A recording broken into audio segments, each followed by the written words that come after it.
The objective of the public lecture series was for us to have in-depth conversations about issues affecting us as a society, have experts come in and discuss general things that are topical and that are recent, and have been having Kenyans having interesting conversations online and offline.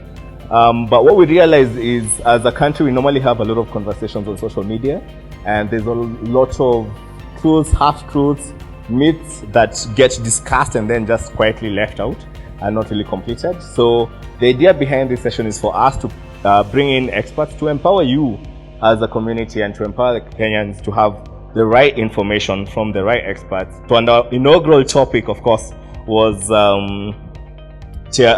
triggered by the KDHS report about Kenyans having multiple sexual partners, and we picked on that and discussed and thought, why don't we just discuss the sex lives of Kenyans as a whole. The idea is not for us to come to any conclusion. Welcome to our first Aga Khan University public lecture series. Obviously, we have to start from, a logical point of view, which is the KDHS starter, and it sort of shocked everyone. And it's the only thing that perhaps we picked up, and everyone was like, yeah, Kenyans having multiple sex partners. Oh my God, we're having a crisis. A few weeks later, there was super gonorrhea. It is here, or it's not. Do we know? Let's start with you, Doc. So what super gonorrhea means is that it's multiple drug resistance Neisseria gonorrhea, which is the scientific name for the bacteria that causes. In the old times, we would just give simple antibiotics, which would actually be first line, and patients would actually respond to it. What we are seeing right now, that those first line drugs are not working.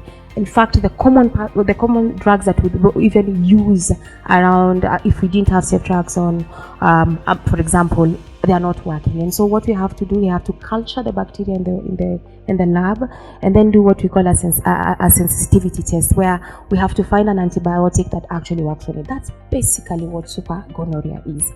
The other thing is that it's transmittable, and a lot of the times it's transmittable between, say, heterosexual relationship, homosexual relationship, and it's unfortunate that for women we hardly get symptoms, and for men, by day 2 you're looking for us, because of the symptoms of irritation, of the discharge, pain when you're urinating, discomfort, some have fevers, but for women it actually takes a long period of time, and unfortunately because of that, we actually transmit it faster, and also we get more complications.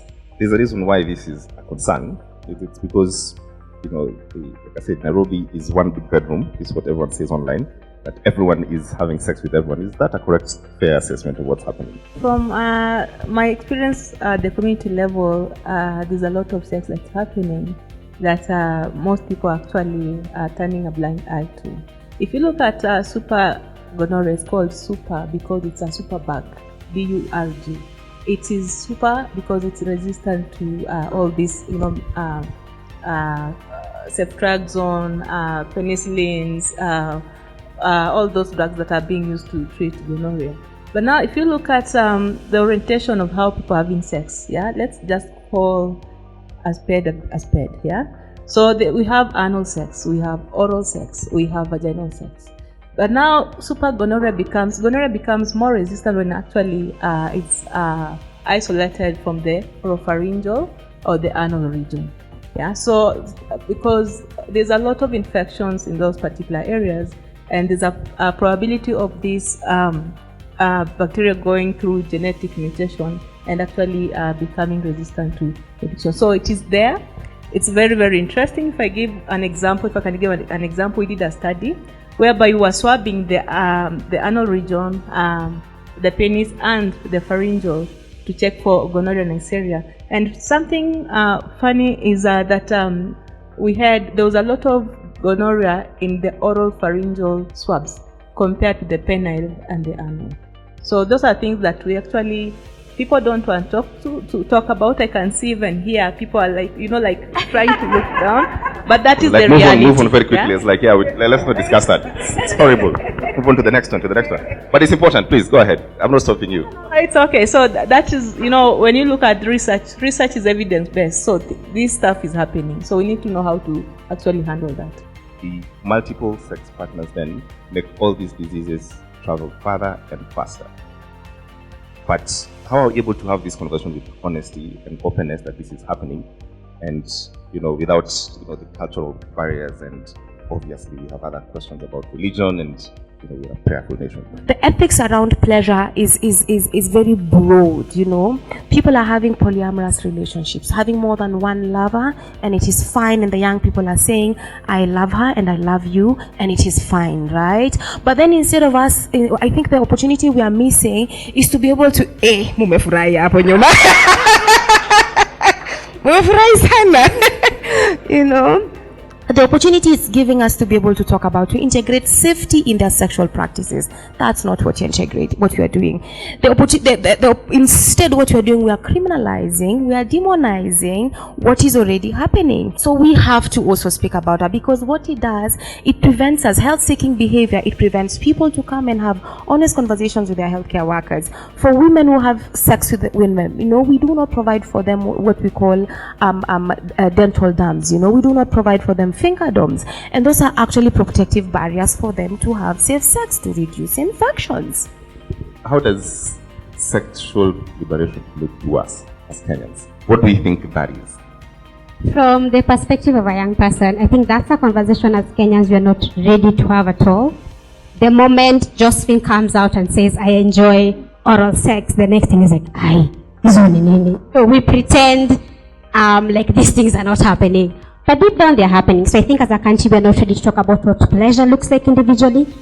For you to appreciate that this is what pleasure looks like for me. So as a country, we're not there yet.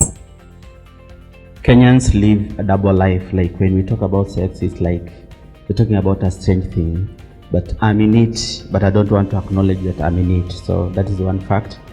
And then talking about sexual freedom, I think it's something that is evolving. Today this is interesting, and then it becomes stale, and something else new comes, and then I'm into it, and then it's stale again. So it's like chasing the wind.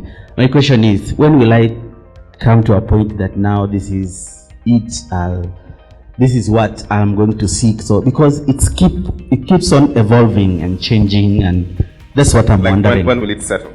Yes, when will it settle? Yeah. Why do you want to settle? So please, let's take this. Why is it first that for us as a people, we criminalize sex, and it's in the private places? Our public life is very clean, but obviously what we see in the hospital, the rest of things is the opposite. So what is this thing that we do? Is it our culture? Is it morals? Is it ethics? What is it that we have to live this double life? Okay, thank you for that. So for my own opinion, and having experience with the community, most of the time the community that I talk about is the kid population. So the kid population, these ladies, they are selling sex. Who are they selling sex to? And these men are our husbands, our brothers, our colleagues seated here. I didn't say anybody. You pointed at me. I said yeah. Yeah. So we are just burying our heads in the sand, but the truth is people are having sex, right? So we have the church that is actually, there's this religion that you're not supposed to have more than one wife. You're not even supposed to do a road test. You know a road test? Before you marry. And then you marry, and then you realize that you guys are not compatible in bed. So what happens? Somebody goes out to look for a partner who they are compatible with.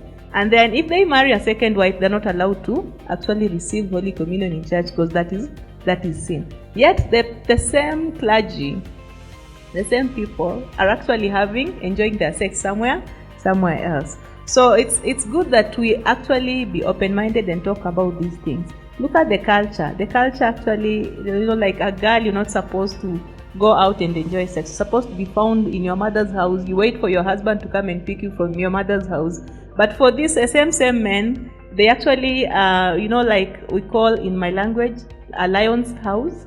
Yeah, when you are 14 years, 15 years, you get circumcised and you have to get into your lion's house. Yeah, so there even your mother cannot enter in that house, because they expect you to be having sex, to be experiencing sex with who? Somebody is not your wife. So women are supposed to just stay and wait for their husband to come and pick them.